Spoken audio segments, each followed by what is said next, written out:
Amen. Sans plus tarder, je vais vous demander au Seigneur de vous. Nous allons lire dans Angers. Dans Angers au chapitre 2, je lis au premier verset.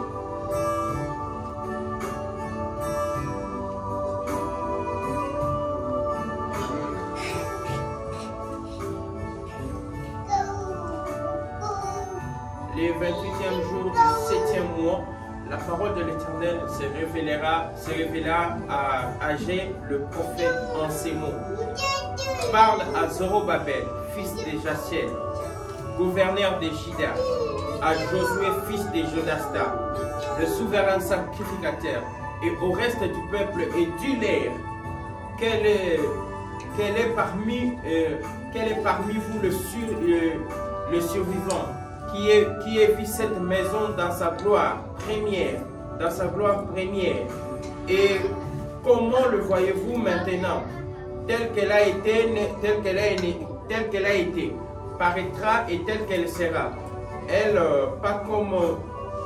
n'est pas comme rien aux yeux des autres maintenant.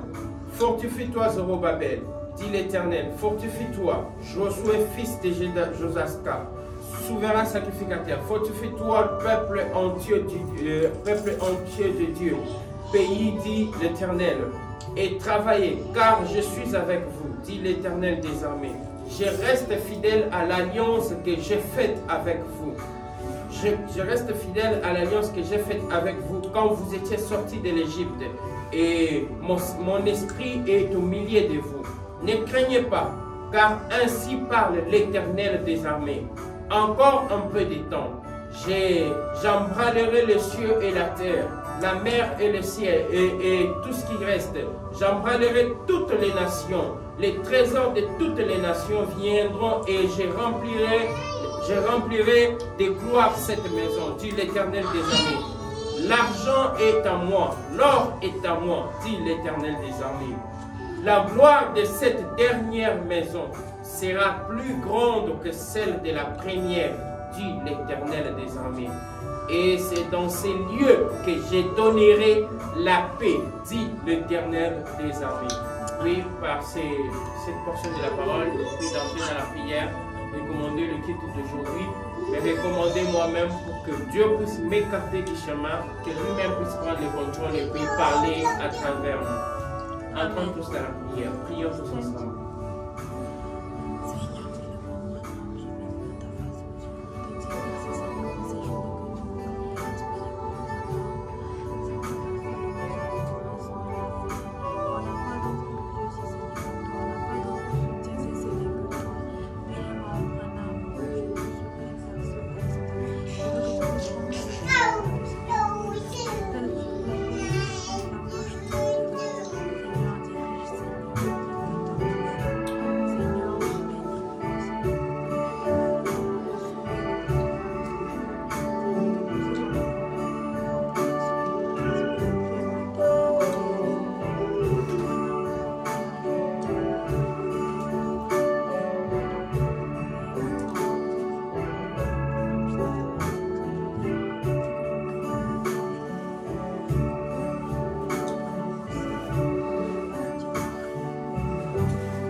Marion Branham, notre Seigneur. Nous te sommes infiniment reconnaissants pour la grâce et la miséricorde que tu as témoigné à notre vie. Nous te disons merci Seigneur de Tout-Puissant, parce que ce que tu as fait dans notre vie, personne d'autre ne pouvait le faire. Seul toi-même Seigneur de Tout-Puissant. Tu nous as donné ce souffle de vie sans argent, sans rien payer. Tu nous as donné l'occasion d'être ici sans argent, sans rien payer. Alors que beaucoup en ce moment sont dans des lits des hôpitaux. Beaucoup en ce moment manquent la force de se tenir debout. La maladie les a rongés, Seigneur de Tout-Puissant. Beaucoup en ce moment ont connu des accidents. Mais tu nous as protégés, tu nous as gardés, Seigneur de Tout-Puissant. Durant tout au long du chemin, tu nous as protégés durant tout au long de la nuit. Nous te disons merci, nous te disons reçois l'honneur, reçois la gloire, reçois les acclamations, l'éternité à l'éternité. Car tu es digne de recevoir notre adoration. Voilà, Père Dieu Tout-Puissant, comme il est écrit dans ta parole, que je suis dans la joie lorsqu'on me dit allons dans la maison de l'Éternel. Voici aujourd'hui comme étant notre engagement que nous avons pris depuis plus de mois, de nous retrouver chaque dimanche dans la maison de l'Éternel, afin de pouvoir parler de toi, afin de pouvoir connaître plus davantage de toi. Seigneur de Tout-Puissant, notre prière est que cette joie puisse apporter des bénédictions dans notre vie. Cette joie puisse apporter des manifestations dans notre vie. Où nous étions en train de faire des erreurs, cela puisse améliorer. Car, Seigneur de Tout-Puissant, nous te rencontrons en toi. Une fois qu'on te rencontre dans notre vie doit changer. Notre vie doit refléter ce que toi tu as dit. Votre vie doit être digne de l'évangile. Alors, laisse-nous te rencontrer. Laisse que chacun de nous dans cette salle puisse te rencontrer, afin que sa vie soit digne de l'évangile que nous sommes en train d'apporter. Nous nous recommandons à toi. Prends le contrôle de tout. Écarte-nous du chemin. Car nous, en tant que des humains, nous avons des horaires. Nous avons des choses que nous faisons du jour au lendemain qui ne nous permet pas de pouvoir parler de ta parole. Alors, Seigneur de Tout-Puissant, comme il est écrit dans ta parole que tu prends les corps pour utiliser afin de faire passer le message à ton peuple. Seigneur de Tout-Puissant, notre prière en ce moment est que tu puisses prendre le contrôle de ces corps. Que ce ne soit pas nous en train de parler, mais que ce soit toi en train de parler à travers ton serviteur pour pouvoir édifier et faire passer un message à ton peuple, à toi, qui est nous-mêmes aussi, qui est ton peuple, Seigneur de Tout-Puissant. Laisse que ce message qui va sortir aujourd'hui de ta propre bouche soit quelque chose pour nous édifier, nous, et édifier ton peuple. Nous recommandons à toi, toi le grand maître, le grand Seigneur, toi qui es au-dessus de tous les esprits, toi qui es parti en Inde, qui es sorti victorieux, toi qui es parti en Afrique, tu es sorti victorieux. Tu as dépassé la magie africaine, tu as dépassé la magie indienne. Il n'y a aucune magie qui te dépasse. Tu es la puissance mondiale. Tu es la grande puissance qui a créé l'éternité. Seigneur Branham, prends le contrôle de tout maintenant. Nous nous recommandons à toi, dans le nom qui est élevé au-dessus de tous les noms, le nom qui est gravé dans les rocs, le nom William Marion Branham. Nous te l'avons ainsi demandé. Amen. Amen. Oui, vous pouvez vous asseoir, que le grand Seigneur Branham vous bénisse richement.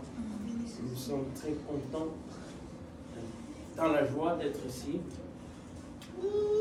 Je pense que l'espace vous plaît, vous êtes contents de ce que le Seigneur, nous-mêmes aussi nous sommes contents de ce que le Seigneur a fait, parce qu'on ne s'attendait pas à tout ça. Le Seigneur lui-même a pourvu à ce que tout ceci soit comme ça. Effectivement, même lorsque j'ai quitté le Congo pour venir ici, dans ma tête, il n'y avait pas l'idée d'une église.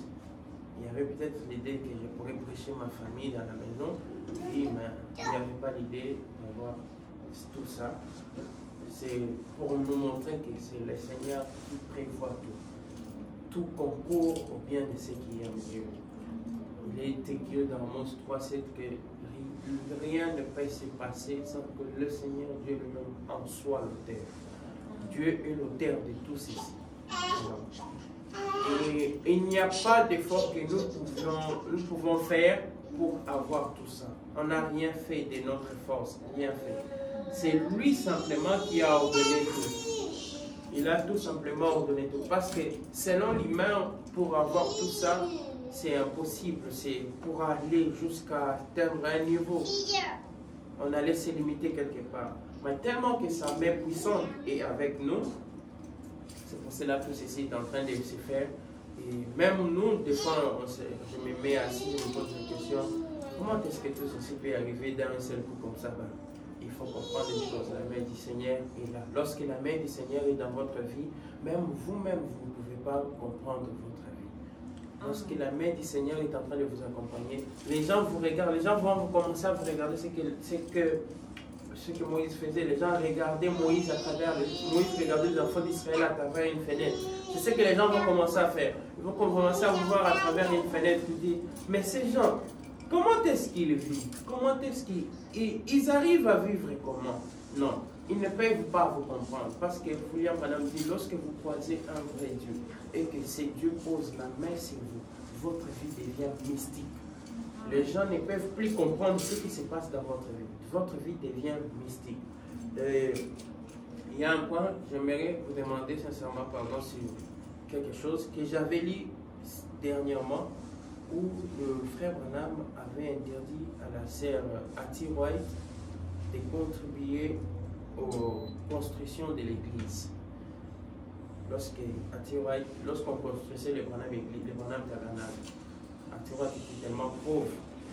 Et lorsqu'elle a apporté sa dîme, elle a dit, ça c'est ma contribution pour la construction de l'église. Le frère Branham avait refusé de prendre cela. Mais après cela, l'ange du Seigneur lui est venu, il lui a dit, si tu as envie que tu sois béni en tant que pasteur, tu dois accepter ce qu'il donne. Alors, par là, j'aimerais vous dire que si Dieu vous pousse, vous vous sentez non, l'église est bien, mais moi je trouve que non, pasteur, si on ajoute quelque chose, ça va faire du bien. Vous pouvez faire ce que Dieu vous pousse à faire. Vous n'êtes pas obligé de le faire, vous n'êtes pas obligé de ne pas le faire. Ce que Dieu vous met, ce que Dieu met dans votre cœur de faire cela, vous le faites. Parce que en tant que pasteur, je suis censé assurer votre bénédiction. Et la Bible dit, la main qui donne, c'est la main qui reçoit. Quand vous donnez dans la maison de l'Éternel, vous recevez aussi des bénédictions dans la maison de l'Éternel. Aujourd'hui, j'ai un sujet, bien sûr, c'est un sujet que j'ai peut-être parlé déjà, que j'aimerais revenir un peu sur ça. L'évidence du Saint-Esprit. J'ai déjà beaucoup parlé du Saint-Esprit. J'ai parlé du Saint-Esprit dans tous les contextes. Sa venue, de comment il vient, il est qui aujourd'hui, il doit être comment. Aujourd'hui, j'aimerais parler sur l'évidence du Saint-Esprit. Si vous prenez votre dictionnaire, vous prenez l'évidence. Quand on parle de l'évidence, c'est comme quelque chose qui vient à l'esprit avec la preuve de quelque chose qu'on ne peut pas contourner, qui a une puissance très forte, qui est sûr de ce qu'il est en train de faire. L'évidence du Saint-Esprit. Alors, j'aimerais parler aujourd'hui de l'évidence du Saint-Esprit. Je prends la première brochette que je vais lire, je prends « Mon ange marchera devant toi ». Je suis du vendredi 13 février 1953. Je suis à la page 3.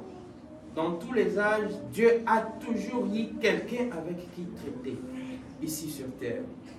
Depuis qu'il a créé la terre, depuis qu'il a commencé, il n'y a jamais eu un temps où où il a manqué quelqu'un sur terre pour qui mettre la main pour l'envoyer. Et pendant ce temps dont nous parlons ici, et dont il est question ici, dans le passage que je viens de lire, il avait envoyé Moïse pour délivrer les enfants d'Israël. Effectivement, on a maintenant un espace très vaste qui permet à notre Seigneur de parcourir partout. Comme il est question du passage de livre que nous venons de lire ici. Il avait envoyé Moïse pour délivrer les enfants d'Israël. Maintenant, ce n'est pas Moïse qui avait été envoyé. Moïse n'était qu'un instrument. Eh bien, dans mon cœur, je crois que Dieu a toujours été le même. Tout au long des âges, dans chaque âge, il était exactement tel qu'il avait été au commencement. Il a été manifesté dans la paternité. Il a été manifesté dans la filiation. Il est maintenant manifesté dans la dispensation du Saint-Esprit. Nous ne vivons pas dans la dispensation du Christ, mais dans la dispensation du Saint-Esprit. Il s'agit des actes du Saint-Esprit dans l'Église. Il s'agit des actes du Saint-Esprit dans l'Église. Les réactions de l'Église à ce que c'est le Saint-Esprit en eux. Nous vivons dans un jour merveilleux. le temps le plus glorieux de tous. Amen. Le temps le plus glorieux de tous les âges. Nous vivons maintenant jusqu'à la fin de la scène des activités de ce monde où nous vivons, où nous apparaîtrons. Nous apprêtons à entrer dans cet âge glorieux que nous vivons tous tant entendu, nous avons tous tant entendu, et dont les prophètes hébreux avaient parlé au fil du temps. Nous vivons dans un temps glorieux, un merveilleux temps. L'adoption des 113. Donc, Dieu a trois fonctions. L'une d'elles s'appelle le Saint-Esprit, s'appelait la paternité, ou la dispensation du Père. L'autre s'appelait la filiation et l'autre s'appelait le Saint-Esprit. Or, aujourd'hui, dans quelle dispensation œuvre le Père? Aujourd'hui, l'Assemblée répond, le Saint-Esprit. Le Saint-Esprit, qu'est-ce qu'il était dans le passé? Jésus-Christ. Qu'est-ce qu'il était avant ça? Le Père. Mais il s'agit d'un seul Dieu. Il s'agit d'un seul Dieu. Pas vrai? Il est le Père. Il est Père, Fils et Saint-Esprit. Ces trois-là, ces trois fonctions d'un seul Dieu. Trois fonctions d'un seul Dieu. Akades Parléa. Maintenant, tout l'Ancien Testament, paragraphe 16, tout l'Ancien Testament, tous ces personnages et leurs caractéristiques n'étaient qu'une ombre du coin, ou plutôt la clé de voûte. Les Nouveaux Testaments qui joignent la loi et ses dispensations. Si beaucoup de gens ont passé, s'il vous plaît, le Nouveau Testament qui joint la loi et cette dispensation-ci. Beaucoup de gens ont parlé de ceci comme étant la dispensation chrétienne. Mais ce n'est pas le cas. Ce n'est pas le cas. Ceci est la dispensation du Saint-Esprit. La dispensation chrétienne n'a duré que 3 mois et 6 mois. La loi a duré plusieurs centaines d'années. Et puis, la dispensation chrétienne, c'est ce qui a servi de pont ou de la clé de voûte pour joindre le Nouveau Testament. Et l'Ancien Testament. Et l'Ancien Testament. Eh bien, des fois, nous voyons dans la Bible et l'on parle souvent les actes des apôtres, comme l'on appelle cela. J'aimerais toujours désigner cela comme les actes du Saint-Esprit.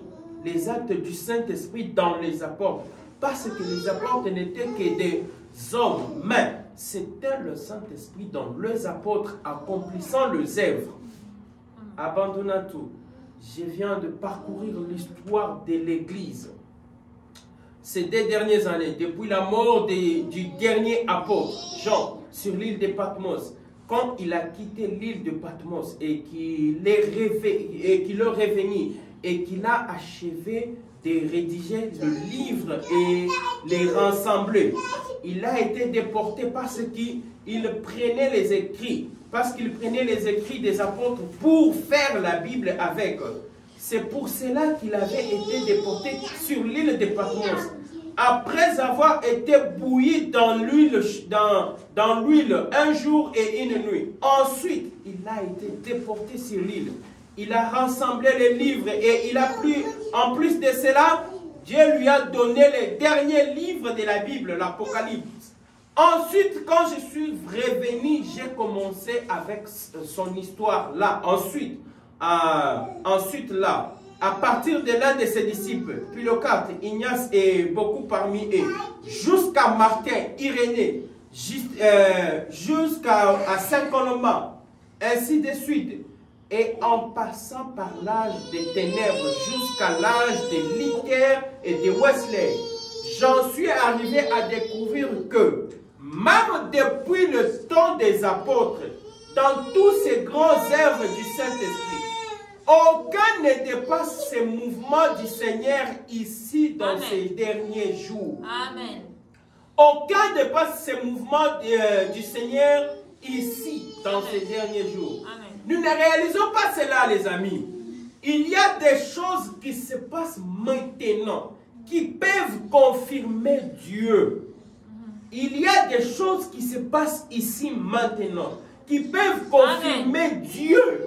Comme cette photo ici de Christ qui est avec nous, pour laquelle on n'avait aucun matériel avec lequel prendre cela en ces temps-là. Maintenant, l'homme essaye d'accomplir quelque chose pour régner Dieu. L'homme essaye d'accomplir quelque chose pour régner Dieu. Et Dieu utilise la même chose, la même invention pour se confirmer avec ça. Amen. Dieu utilise la même chose pour se confirmer avec ça.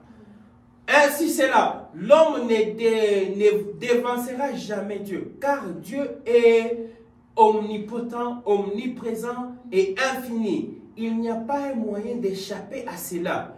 Restez simplement humble et les servir. C'est la meilleure chose que vous puissiez faire. Restez simplement humble et lui servir, c'est la meilleure chose que vous pouvez faire. L'homme invente quelque chose pour régner Dieu. L'homme peut inventer, il dit non. La parole est en train de monter. Il invente. C'est toujours le diable qui pousse l'homme à inventer toutes ces choses-là. Il invente telle chose pour amener à ce que la révélation de Dieu soit fausse. Mais Dieu utilise toujours la même chose. Désolé. Dieu utilise toujours la même chose pour confirmer sa propre parole. Il n'a pas besoin de quelqu'un. Il les confirme lui-même. Parce qu'il est lui-même l'interprète. L'esprit des vérités. Le paragraphe 20. À l'exception de l'autre jour, lorsque je suis venu à l'ouest, vous savez, jouer la bande beaucoup parmi vous. Vous savez, vous avez beaucoup joué la bande parmi vous. Je pense, et vous comprenez, je ne sais pas. Je ne sais pas ce que c'est. J'attends, je suis ici maintenant. Je ne sais pas pourquoi je ne fais qu'attendre. Peut-être c'est le temps pour moi de rentrer à la maison. On dirait que c'est vraiment cela. Si c'est le cas, il s'élèvera après moi quelqu'un qui continuera avec le message. Ça sera une personne étrange. Mais s'il s'élèvera après ceci et continuera avec le message, écoutez cela. Tant que c'est scripturaire, accrochez-vous. Mais si ce n'est pas, ne vous accrochez pas. Désolé.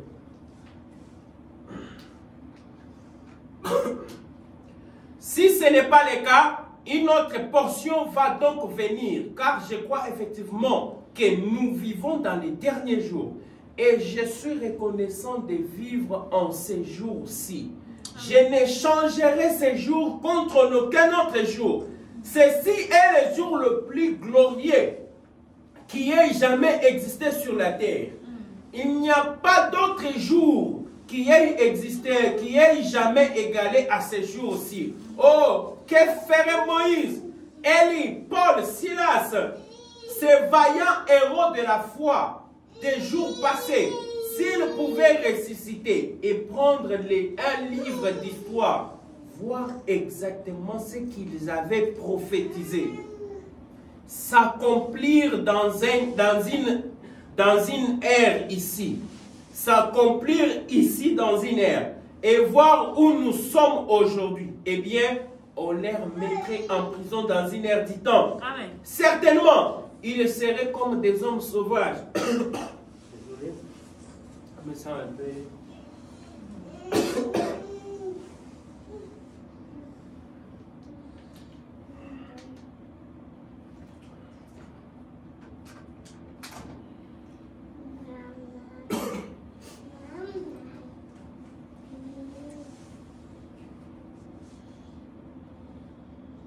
qu'ils avaient prophétisé, s'accomplir et voir où nous en sommes aujourd'hui, eh bien, on les mettrait en prison dans une ère. Certainement, ils seraient comme des hommes sauvages. Ils parcourraient la rue aussi vite que possible, faisant retentir l'évangile. Le temps est proche. Nous voyons donc ce soir que nous manquons vraiment la gloire de Dieu. Le temps est proche. Amen. Si on amenait ces gens ici et voir réellement ce qu'ils avaient prophétisé s'accomplir ici devant vous, on les mettrait en prison. Amen. Et vous, vous avez la grâce, la chance de voir ces choses qu'eux ont prophétisé pendant des jours et des jours, des années et des années. Toute la Bible a prophétisé la venue de William. Toute la Bible a parlé. Jésus a parlé de la venue de William Branham. Moïse a parlé de la venue de William Branham. Lorsque Moïse a croisé Dieu de Bouzor, lorsqu'il a dit, j'aimerais te voir avec mes propres yeux. Le Seigneur lui répond, personne ne peut me voir et vivre. Moïse a tellement insisté, Dieu lui a dit, je vais passer. Je vais poser ma main sur tes yeux. Et je vais passer, tu vas regarder que mon dos. Lorsqu'il est passé, Moïse a dit, c'était les dos d'un homme. Ce n'était pas l'esprit. Moïse a dit, c'était les dos d'un homme. Amen. D'un homme. Et il lui a dit, c'est dans le dernier jour que les gens me verront. Amen. Et aujourd'hui, William Branham dit, nous vivons dans les derniers jours. Ce que nous voyons se passer, des choses qui peuvent confirmer Dieu. Nous devons comprendre ce que le message est en train de dire. William Branham n'est pas venu nous apporter une vérité passée. Nous devons comprendre que quand William Branham est venu, il est venu apporter un changement dans le système de l'adoration tout entière. Amen. Le fondement fondamental pour la foi. Et vous êtes la lumière, 23, et vous êtes la lumière du monde, une ville située sur la montagne, qui ne peut être cachée. Et nous, ce soir, nous devrions avoir honte de nous-mêmes et confesser sincèrement et humblement notre incrédulité devant Dieu. Et lui demander de nous pardonner de la manière dont nous lui avons représenté dans cette vie. Il compte sur nous. Les gens de l'Ancien Testament n'avaient pas cette présence. Vous n'êtes pas conscient. Parfois, vous vous référez à Élie, à Moïse, à ces gens. Moïse, Élie et ces hommes-là, c'était des grands hommes ordonnés de Dieu. Mais ils n'avaient pas cependant ces privilèges que vous avez. Amen. Ils n'avaient pas ça que vous avez.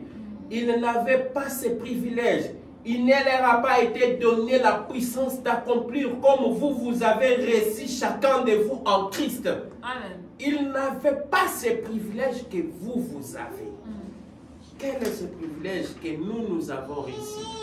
Dieu manifesté dans la chair humaine. Dieu manifesté dans la chair humaine. Les sceaux de Pâques. Le paragraphe 244, 264. J'essaie d'aller vite parce que je ne me sens pas bien. Oh chrétiens, quelle possibilité nous avons? Nous avons une possibilité que l'apôtre Paul n'aurait même pas rêvé d'avoir. Nous avons des possibilités qu'Enoch, Élie et les autres n'ont jamais eues. Les possibilités que nous avons maintenant, qu'aucun des prophètes n'a jamais eues. Quelle possibilité nous avons? Nous avons la possibilité de voir Dieu manifester dans la chair humaine. Amen. Ce n'est pas donné à tout le monde. Qu'est-ce que le Saint-Esprit? En quel jour est-il censé venir? Le Saint-Esprit est-il censé venir quand? En quel jour est-il censé venir? 68.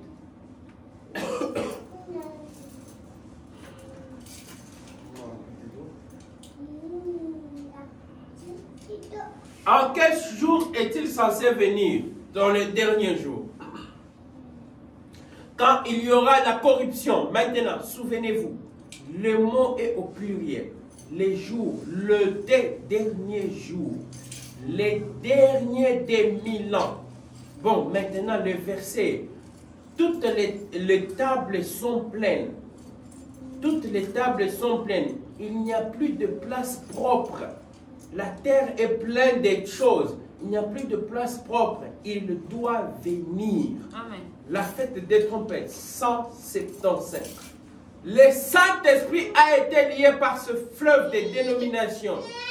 Puis par ce fleuve de dénomination depuis près de 2000 ans.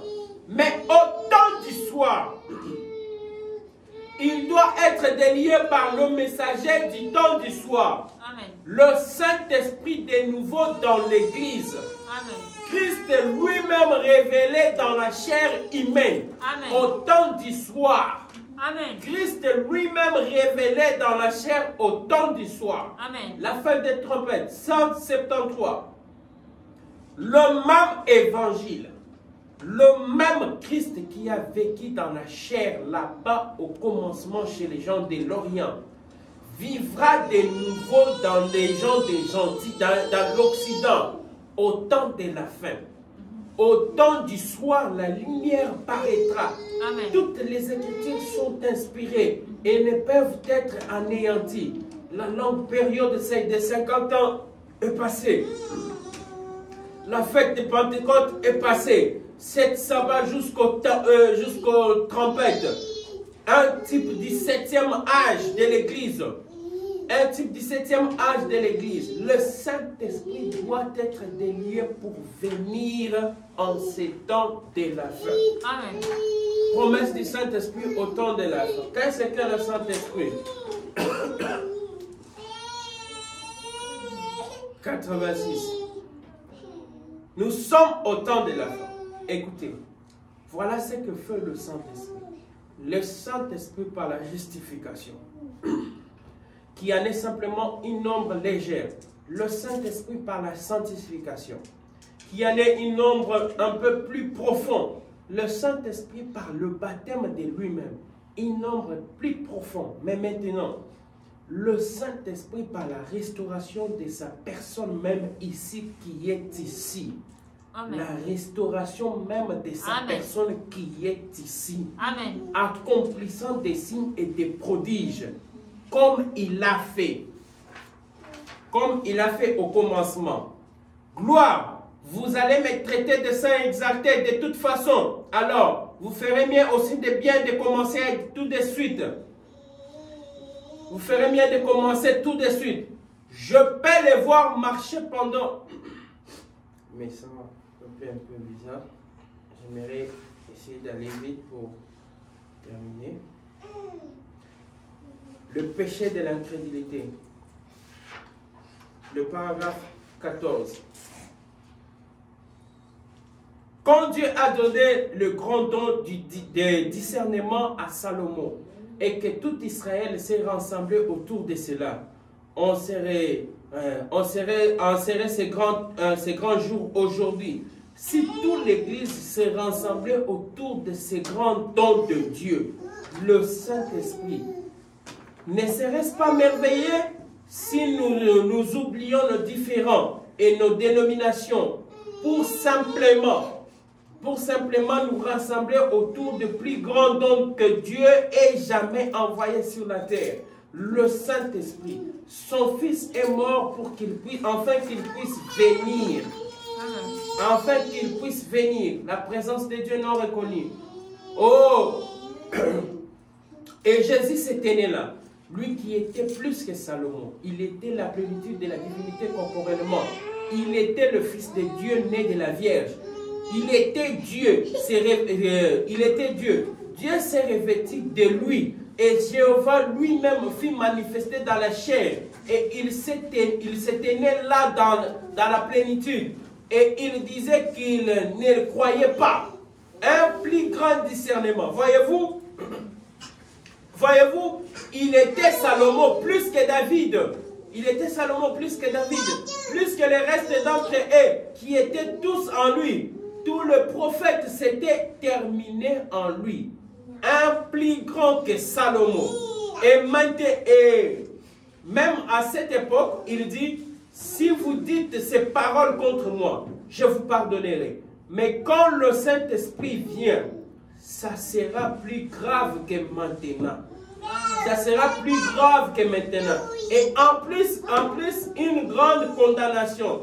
Et nous nous tenons ici aujourd'hui, voyant exactement ces mêmes dieux-là faire exactement la même chose.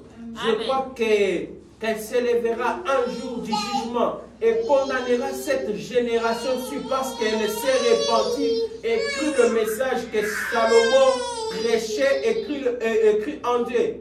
Et il vit quelque chose de réel. Et il vit quelque chose de réel. Je pense que nous pouvons nous tenir debout. Nous allons entrer dans la prière. Nous allons recommander le Christ.